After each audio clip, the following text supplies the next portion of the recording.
Assalamualaikum teman-teman. Hari ini saya akan membagikan kisah luar biasa tentang perjalanan hidup seorang sahabat Nabi yang bernama Syuhaib bin Sinan. Bayangkan, dia terlahir dalam kehidupan yang begitu mewah.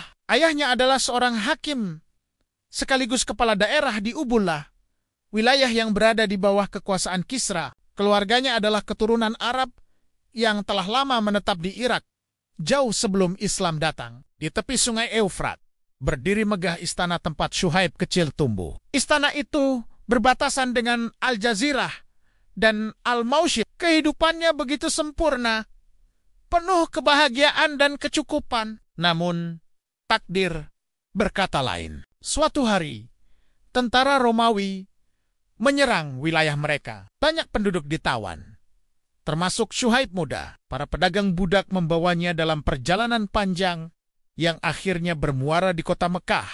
Di sana, ia dijual kepada seorang bernama Abdullah bin Jadan. Yang menarik, sebelum tiba di Mekah, Syuhaib menghabiskan masa kecil dan remajanya di wilayah Romawi. Pengalaman ini membuatnya mahir berbahasa dan memahami dialek Romawi dengan sempurna. Kecerdasan, ketangkasan, dan kejujurannya yang luar biasa membuat Abdullah bin Jadan terkesan. Melihat kualitas diri Syuhaib yang istimewa, majikannya memutuskan untuk memerdekakan dan mengajaknya berdagang bersama.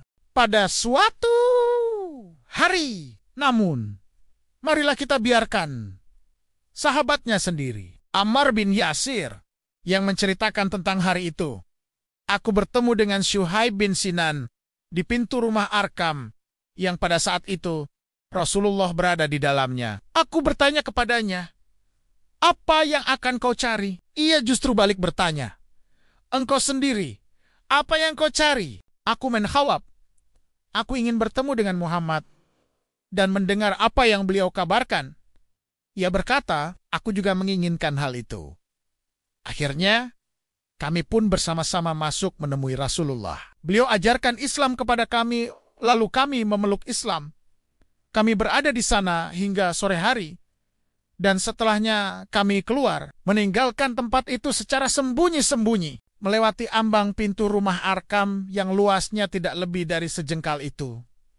Pada hakikatnya, menyeberangi lautan hiruk-pikuk yang luas dan berbahaya. Keberanian melangkahi ambang pintu tersebut berarti mendeklarasikan datangnya suatu masa yang penuh dengan tanggung jawab besar, terlebih lagi bagi kaum fakir, orang-orang asing, dan para budak. Memasuki rumah Arkam berarti suatu pengorbanan yang melampaui daya manusia biasa. Sahabat kita, Syuhaib, adalah seorang laki-laki asing atau perantau. Sementara itu, teman yang ia temui di depan pintu rumah tadi, Ammar bin Yasir, adalah seorang laki-laki miskin. Namun, mengapa mereka rela menghadapi bahaya dan bersiap sedia menyingsingkan lengan baju untuk menyambutnya? Itu adalah seruan iman yang tidak bisa dibendung.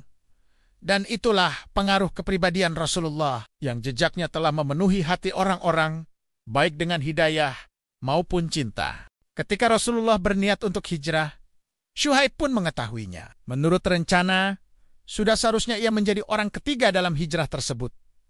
Rasulullah, Abu Bakar, dan Syuhaib. Namun, kaum Quraisy pada malam harinya berusaha keras untuk menghalangi hijrah Rasulullah. Syuhaib masuk dalam jebakan mereka sehingga tertunda untuk hijrah sementara waktu. Sedangkan Rasulullah dan Abu Bakar berhasil meloloskan diri dan menempuh perjalanan di bawah naungan berkah Allah. Syuhaib berusaha mencari cara hingga berhasil melepaskan diri dari orang-orang Quraisy yang jahat. Ia segera melompat ke atas punggung untanya, dan dengan langkah cepat, ia segera memacu tunggangannya itu sekencang-kencangnya menuju padang pasir yang luas. Namun, kaum Quraisy pun tidak tinggal diam mengetahui hal itu. Mereka segera mengirim para pemburu untuk menyusul Syuhaib. Hingga usaha itu pun hampir berhasil. Begitu melihat dan menghadapi mereka dari dekat, Syuhaib berteriak, "Wahai kaum Quraisy, kalian tahu bahwa aku adalah orang yang paling pandai memanah di antara kalian. Demi Allah, kalian tidak akan menyentuh diriku sebelum aku lepaskan seluruh anak panah yang kubawa dalam kantongku ini. Setelah itu, akan kutebas kalian dengan pedangku, hingga tidak ada sesuatu pun di tanganku. Nah, majulah jika kalian berani. Namun, jika kalian mau, ambillah harta bendaku, dan biarkan aku bebas.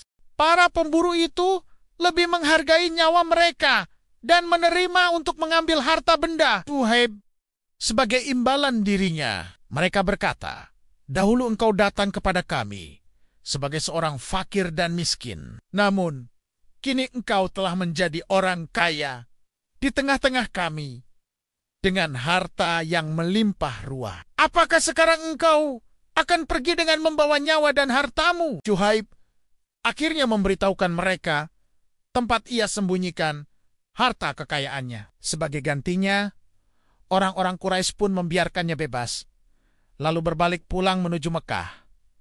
Kini Syuaib telah memulai perjalanan hijrah seorang diri dengan gembira. Akhirnya, ia berhasil menyusul Rasulullah di Kuba.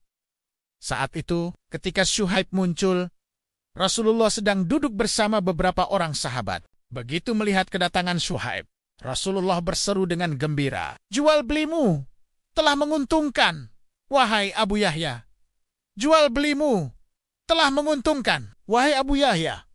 Saat itu turunlah ayat Al-Quran, dan di antara manusia ada orang yang mengorbankan dirinya karena mencari keridaan Allah, dan Allah Maha Penyantun kepada hamba-hambanya. QS Al-Baqarah 207. Benar, Syuaib telah membeli jiwanya yang mukmin dengan seluruh kekayaan yang telah ia kumpulkan selama masa mudanya. Kini, ia sama sekali tidak merasa rugi. Apalah artinya harta, emas, dan seluruh dunia jika dibandingkan dengan iman yang ia miliki dan nuraninya yang berkuasa. Syuaib adalah seorang yang pemurah dan suka memberi. Seluruh gajinya dari Baitul Mal ia nafkahkan di jalan Allah, membantu orang yang membutuhkan dan menolong orang yang kesusahan, juga memberi makan orang miskin, anak yatim, dan tawanan dengan sukarela. Bahkan kedermawanannya yang luar biasa itu menarik perhatian Umar. Ia berkata, "Aku melihatmu banyak memberikan makan hingga melampaui batas." Syuaib pun menjawab, "Aku pernah mendengar Rasulullah bersabda, orang terbaik di antara kalian adalah orang yang suka memberi makanan." Meskipun kehidupan Syuaib penuh dengan keistimewaan dan keagungan, pilihan Umar terhadapnya untuk menjadi imam kaum muslimin dalam sholat adalah suatu keistimewaan yang memenuhi hidupnya dengan cahaya dan keagungan. Ketika Umar ditikam saat sedang menjadi imam dalam salat subuh bersama kaum muslimin, ia menyampaikan wasiat dan kata-kata terakhir kepada para sahabatnya.